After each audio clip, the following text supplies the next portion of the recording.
and welcome back to my channel intended for spiritual knowledge and growth. As you can see here, I'm in a totally different environment today because the lighting in my room was so bad, and I spent 3 days trying to film this video, if you can believe it or not. In one video there was a bug on my forehead for the entire time, so I couldn't use the footage.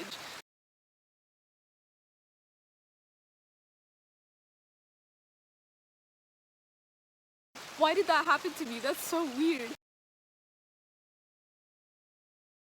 And I've done this makeup 3 days in a row, and at first I was like, wow, my makeup looks so good. But after the third day, you're kind of like, damn, this makeup is a part of me. So yeah, this video is on chakras, thus the eye color, and the beautiful painting my mom made. My mom did this. She's a real artist. Shout out to her. This is an amazing background for this video. So yeah, today I'll be talking about the chakras. I even became the chakras for 3 days, so let's go. So the word chakra directly translates to wheels of free-flowing energy or consciousness centers in the body in Sanskrit. These energy centers each have a specific purpose and power and govern our day-to-day thoughts, our actions, and how we feel. And each chakra has a specific power that you can tap into, and it ranges all the way from lucid dreaming to willpower. A person who is not yet aware of their chakras, or they are not having a good time, or they have a lot of blockages within themselves, then their chakras are seen as dully colored and just small discs. But as you continue to work upon the chakras and you become conscious of them, they start to shine brighter, and they release energy and take in more energy, and they just get brightly colored. They get energized, they widen. This strengthens the astral body and unlocks all these different abilities. Here's a picture showing how energy is drawn into the chakra points and the number of openings each chakra point has. Right, let's start out way from the beginning. Energy creates the world we live in. Everything from thinking to action to thoughts requires energy, and the existence of energy cannot be denied. It is proven constantly by quantum mechanics, physics, and great people such as Nikola Tesla and Albert Einstein. However, it is evident that as humans we are faced with a constant problem. How must you balance this energy that is always going on, whether physically or mentally? Well, the balance must come from you, because nobody else is gonna help you. Like, your neighbors aren't gonna help you. When I was filming my video in my room, the neighbors don't care, they just kept mowing their lawn, and you are responsible for your own life, so you need to learn how to balance things and figure out your own thoughts and how you function in this world down to the very core. And because on a regular basis we constantly go through setbacks, we go through life problems, we go through challenges, it's good to know how to get rid of these certain blockages that may hold you back, as well as certain thought patterns that you may have due to past trauma or due to past experiences, or just due to life in general, because life is whack. It's crazy, you can't deny it. And this video will further evaluate my point. In order to master the avatar state, you must open all the chakras. And tell me everything you know about chakras. What are chakras? Oh, I see. I guess we'll start with the basics. The water flows through this creek much like the energy flows through your body. As you see, there are several pools where the water swirls around before flowing on. These pools are like our chakras. So chakras are pools of spiraling energy in our bodies? Exactly. If nothing else were around, this creek would flow pure and clear. However, life is messy, and things tend to fall in the creek. And then what happens? The creek can't flow? Yes, but if we open the paths between the pools, the energy flows. So basically, balancing these chakras will result in harmony, or a Kundalini state of awareness, otherwise known as Nirvana. Now, this question arises: do chakras actually exist, or are people just playing games with you? Like, are all of these hippies that are out here living their best life or whatever, and they're like, oh, I think you acted wrong, or your life isn't going good because you don't balance your chakras and your chakras are unaligned. And they're always out here with their chakra tote bags, incense sticks, and even tapestries. Like, they on some next level stuff, but are they right? Do you really need to balance your chakras? Well, I'm gonna tell you right now. Well, it all depends on how you choose to treat and perceive the chakras, because what you believe is your reality. And if you were to do, let's say, an MRI scan, the doctor wouldn't pull up and be like, hey, it looks like your throat chakra's blocked. You know, it just doesn't work like that. No. So this is where a lot of people get skeptical. There's people out here such as Dr. Hiroshi Motoyama who studied the chakras for 20 years, and he found some really good evidence about them. It wasn't just some nobody. It wasn't just some guy on the street. He was a scientist and he was a parapsychologist. He was a respectable man. What he found out is that chakras function in a sort of way that placebo works. And I'm sure many of you are familiar with placebo. It's basically when your own brain tricks itself into believing something. So let's say if a doctor gave you a pill and they're like, okay, this is gonna make you less depressed, but it has nothing in it that would actually change that and make you less depressed. But you take it and you think that it's making you less depressed, so you trick your own brain into thinking that it's working when it's nothing. So essentially you are healing yourself through your own brain power. And chakras function very similar to this concept. It's been proven countless times to work again and again and again. But I'm gonna take this one step further. He actually found out that when you focus on a certain chakra energy point, there are spikes in the electromagnetic field, or an electromagnetic field test that would show that there is energy being put into that area that otherwise would not occur there naturally. It can be compared to the peripheral nervous system mimicking nerves in the body. So in a nutshell, if you are wondering if they exist, yes, they do exist, both on an electromagnetic level and due to mental perception. So what you see mainstream most today is the Westernized version of chakras, which consist of these 7 energy points, 6 inside of the body and 1 outside of the body. It was translated 600 years ago by this guy named Purnananda Yogi.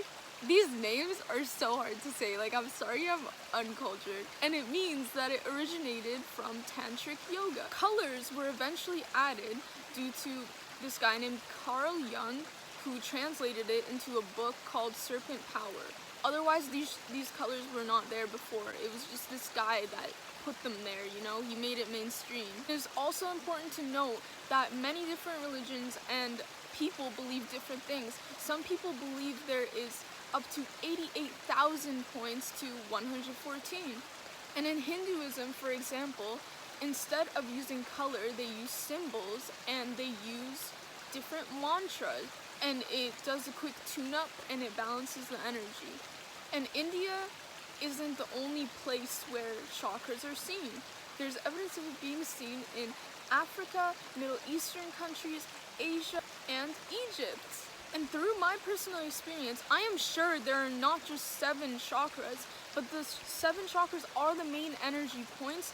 Now, I'm gonna say something that goes against what a lot of people believe in the spiritual community, and I wanna talk about the colors behind chakras. So a lot of people say that when you meditate on, let's say, your heart chakra, which is showed as green, you should imagine green flooding you.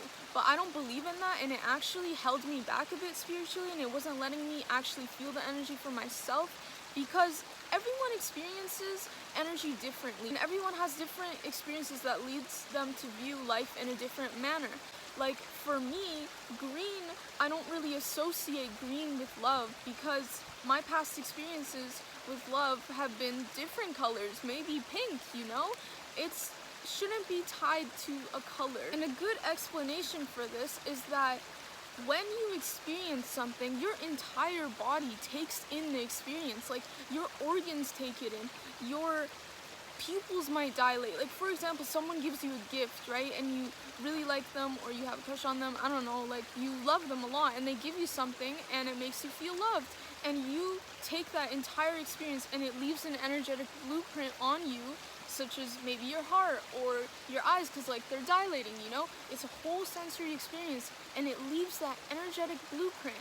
So the next time that you want to meditate on love. Maybe you don't see green. Maybe you see the person's hair color, you know? Maybe you see the color of the gift they gave you. And you shouldn't mess up your own energetic blueprint and put thought forms that aren't there originally into your body and be like, no, I have to imagine green. Like, that's not gonna work out for you. You're just messing your whole blueprint up, and you have your own experiences, you have your own philosophy, and people should live their own truth. So it should be taken more of a learning tool as opposed to super literally. Alright, so let's get started. I'm going to explain each chakra. I'm going to say how it feels if you have a blockage or if it's overactive, and we'll work our way up. And I'll talk about blockages that may happen due to past negative experiences and the organs registering this trauma and keeping the energy trapped in the body, leaving this sort of physical, mental, and spiritual blueprint. The root chakra, the very bottom, it's used with the color red, and it's a 4-petal lotus used to symbolize the material world. These flowers are used as a symbolism because it can be used to describe how the energy centers open like a flower once you release them and become in sync. Located in the base of the spine, and it is pointing like this, and it draws energy into the body like that. It relates to the spinal column, adrenal glands, and kidneys. This chakra deals with primal instincts and survival. It is the most basic chakra and revolves around things such as food, water, shelter, a nice place to stay. It is the most grounding chakra and acts as a base for all the others. Like, okay, you can see here, I didn't tell you guys, but this keeps going into my back. This giant tree root acts as a base, you know? If you want to have a solid base, you need to work on your roots. You need to strengthen your roots, or else you're gonna fall like this goddamn tree that fell over here. You can't only work on, let's say, your third eye chakra, which I'll talk about later, because you're just gonna collapse. You need a good solid foundation for what you're doing and who you are, and you need to have your basic needs met. You're gonna collapse. So you need to get grounded, and you need to go to your roots. You need to fulfill all these basic requirements so you can have a solid base. When this chakra is balanced, you'll feel safe, you'll feel secure, you'll feel happy to be alive. Like, you won't be like, oh goddamn, like, why am I alive? Why am I in this place? I hate being a human. You'll actually feel good. You'll be like, okay, I like this place, I like Earth, I'm living my best life here. So that's how you're basically gonna feel if it's in balance. If it's blocked, you'll feel that you're constantly fighting to survive. You don't have these basic needs met. You'll feel unstable, maybe financially or emotionally. You'll have feelings such as anxiety and fear, which is why it relates to the adrenal gland, and that you don't fit in and you're not feeling comfortable and supported around other people. If it is overactive, it's gonna result in a greedy, sort of insecure attitude. It'll result in a person that just wants more, you know, more shoes, I want more money, I want more this, I want more that. And it'll result basically in greed, or maybe even aggression, or an aggressive attitude towards things. Like, I need those shoes, you know, I have to work all the time, like, I have to get it. And this chakra is important to balance, because not only will you topple over like this tree if you don't balance it, but it may also result in conditions such as irritable bowel, joint stiffness, or a lack of energy overall in the physical body. Because all healing must first start from within. And it may even cause depression or anxiety as well. Something special about this chakra is that there exists a dormant energy right at the base of the spine, and if you do certain exercises such as Kundalini yoga, which I'm just getting into, the energy will start to rise up and you'll feel heat in your body, and it's a very blissful experience. It's honestly pretty amazing. Like, I've never felt energy like that before, and you just feel so blissful. Like, you feel like you're in euphoria. And the energy obtained by Kundalini yoga is often so powerful that it can even cause convulsions, flashes, and even temporary paralysis as the body is able to download higher knowledge through the base of the spine. Alright, next chakra, the sacral chakra. It is often shown with the color orange. Sacral chakra is represented by a 6-pointed lotus flower. Look at that. 6 points. It is located below the navel cavity and opens front and back and affects the reproductive system. It also relates to the stomach, gallbladder, and nervous system. This is slightly higher on a physical level because now you're bringing in things such as emotions, sexuality, and preferences. So if this chakra is balanced, you'll feel deep emotions such as passion and optimism, sexuality, nurturing, pleasure, and joy. Is blocked, you may have a low sex drive as it deals with libido. You may have a fear of intimacy, lack of appreciation or love for the opposite sex. You might also feel isolated and lonely, or that you lack creativity or have excessive feelings towards seeking pleasure and being yourself. If it is overactive, you may develop lots of jealousy, you might be a sort of angry person, you might be a sex addict, or you'll just manipulate others a lot. This chakra also has a special skill called clairsentience, and it basically means when you are able to tell how other people are feeling without actually knowing how they're feeling or them directly expressing it to you. You know, vibes, you feel the vibes off of them, you feel that they're having a bad day. And it's important to balance because it lays a foundation for emotions in day-to-day life, and if in the long run it is not balanced, it may cause infertility or hormone imbalance. Now next up is the solar plexus chakra, represented by the color yellow, by a 10-petal flower representing a cloud and how we cloud our own visions. Located in the abdomen, underneath the chest, and it deals with worldly illusions or Maya, self-worth, the ego, and attachments, as well as having control or being right. This chakra is said to be a little harder to balance because it deals with the ego.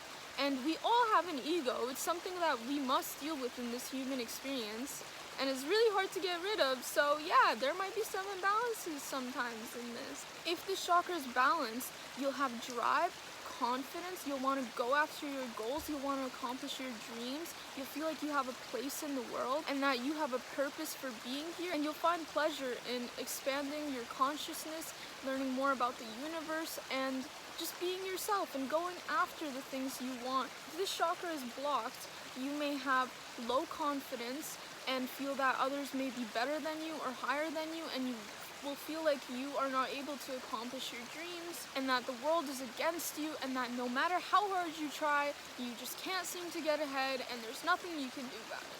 If this chakra is overactive, you'll be a perfectionist or a workaholic. You'll always want everything to be perfect, and you'll be really stuck in the ego. Also want power and control in situations, may have an arrogant attitude or overly proud and selfish behavior. May even chase recognition to the point where it starts consuming you, and that's all you think about, just getting recognized.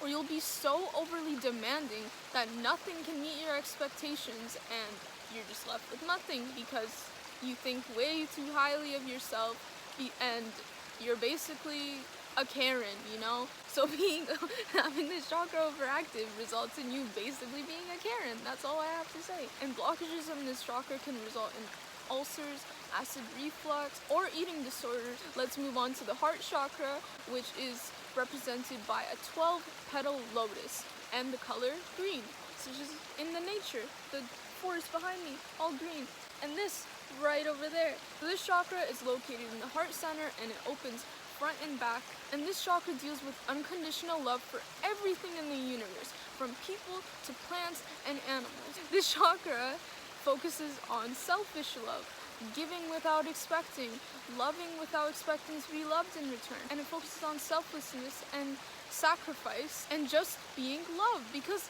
at the end of the day, a lot of people think that love is an emotion, but it's not really an emotion. It's just a frequency that you can tap into any time, and you can access love all the time. It's always there. You don't have to go look for it. It's right here. I'm sitting right in it. I'm standing right here in it. It's always with me. I just have to tap into that frequency of it.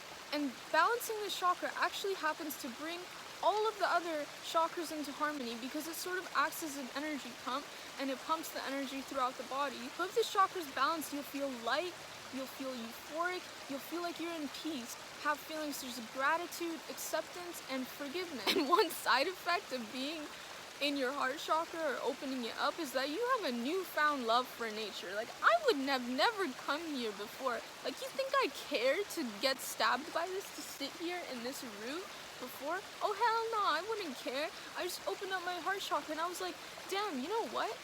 Nature loves me. It really does. Like, think of it. It provides you with all of the resources to live here.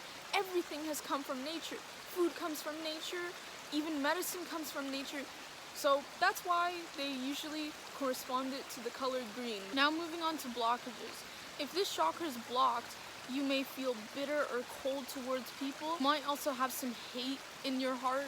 You know, gotta get rid of that hate. Have trust issues. That's me. And you won't be able to open up to others sometimes, or feel that you can't create meaningful relationships. You might also not have empathy. You'll feel intolerant towards other people and their personal lives, their personal life path, and their personal problems that they go through. If this chakra is overactive, you'll be too sacrificing. You'll give too much to other people, and you won't focus on yourself. You'll put others' needs before your own.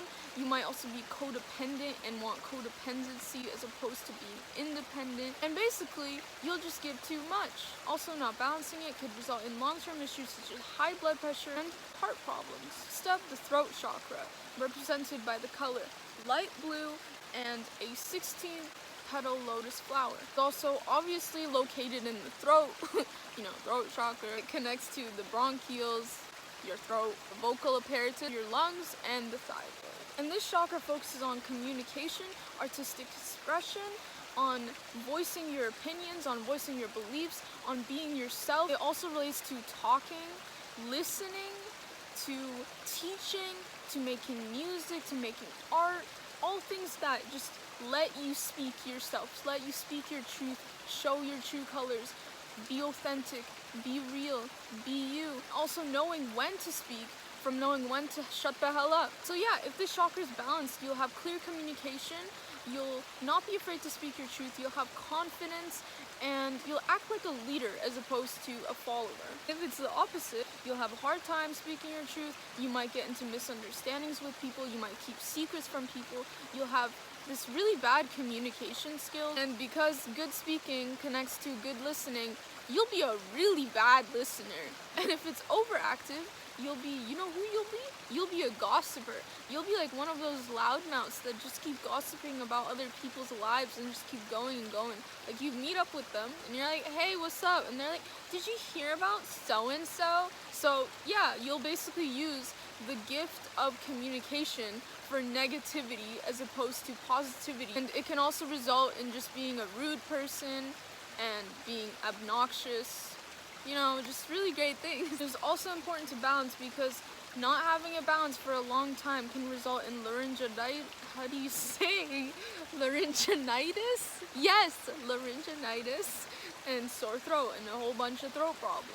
Another special skill in this chakra is also clairaudience, being able to hear music, people talking, and just sounds that aren't actually there, and just tuning in on a whole different reality. Next up is the third eye chakra, represented by the color purple and a 2-petal lotus flower, and it opens front and back through the body. It relates to the lower brain, the left eye, the ears, nose, pituitary gland, and nervous system. Considered to be the most exciting chakra, and everyone always wants to open their third eye chakra because they believe it's the most, you know, intense chakra, and it allows them to experience all these crazy things, so there's a lot of hype around it. But what it's mostly about is transcending the physical body and reaching true enlightenment by getting rid of the 5 senses. And the relationship between the third eye chakra and the crown chakra, you basically get to bring the energy into your body through your third eye. Therefore, it deals heavily with things such as lucid dreaming, astral projection, manifestation, inner wisdom, and clarity. If this chakra is balanced, you'll be able to see things for what they truly are and not show judgment or a judgmental attitude towards other people. You'll also think clearly and have an open mind and be able to listen to your intuition and inner knowing and know when things or people feel off. You'll also be more creative and have better visualization skills. If this chakra is blocked, you'll feel like you can't listen to yourself and your inner emotions and your intuition, and you'll feel like you're not in a sort of flow state, and you're not that creative, you're not that imaginative. You'll also not be able to receive help from things such as spirit guides or your higher self or ancestors. If this chakra is overactive, it can get kind of scary. You might see spirits, you might see delusions, you might have sort of hallucinations, but in reality, you're just seeing into the spiritual realm. And also you'll have disturbed sleep, maybe a lot of migraines. I've been there before. And yeah, it'll just be a not so great time. Now for the final chakra, and the only chakra located outside of the body, the crown chakra. Represented by a 33-leaf lotus flower. It's located at the top or the crown of the head. Organs affected are the right eye, the pineal gland, and the upper brain. This is a chakra that connects most to what many people call God, the universe, or higher consciousness. It is formless, it is timeless, there is no ego, and it is not bound by anything. It's a state of being completely one with the universe, just complete being. That's why it is located outside of the body as opposed to inside of the body. And the energy of this chakra is undescribable. Like, if I were to explain it to you, I just can't, because you can't use words to express it. It's just something that you need to feel for yourself. If this chakra is balanced, you'll feel that you have universal love. You'll feel like you understand yourself and the universe to the deepest possible level, and you just know yourself completely. You'll have a strong faith in God and the universe. Whenever something happens, you'll just be like, oh, it's okay, you know, the universe is gonna work it out for me. I'm all good, I'm always good, no worries about it. I know that it's all gonna happen. You'll also feel that you have wisdom and you're really wise, and you could feel like you are 1,000 years old. If it's not balanced, you'll feel lost. You'll feel like you don't have a connection to spirit. You'll feel like the universe isn't working in your favor and that it doesn't exist to help you grow. Some lost person just roaming about in the world not knowing what the hell is going on. If this chakra is overactive, it'll be super dogmatic. You'll feel like you're up in the sky, you know, up in the stars, kind of just out there floating around. And a special skill located in this chakra that can be tapped into is trance mediumship, which is basically allowing spirits to communicate through you and being able to communicate with them. An important reason as to why you should balance this chakra is because it is a chakra of the mind, so you may experience a lot of brain fog if the chakra is out of sync, and mental fatigue as well. With the ending of this video, I'd just like to say that I spent so long trying to film this. I tried to film this so many times, you don't understand. And in one of the clips, I'm just gonna put a picture, there was a bug on my head the whole time. So I couldn't use the footage. I just kept talking and talking about the chakras, and there's just a bug just chilling on my head. Like, that really hurt me. That hurt me. That threw my chakras out of sync. And you know what? I didn't go through all of that suffering of a bug being on my head just for you to watch this video all the way to the end and not subscribe. Like, I'm sorry to say this, but please, it really hurt me. That bug, it really was not a good time for me. Thank you. Okay, anyways, I really hope you guys liked this video and got a deeper understanding of the chakras. And also, I'm gonna teach you how you can feel the chakras for yourself. So hit that subscribe button, fam. What are you waiting for?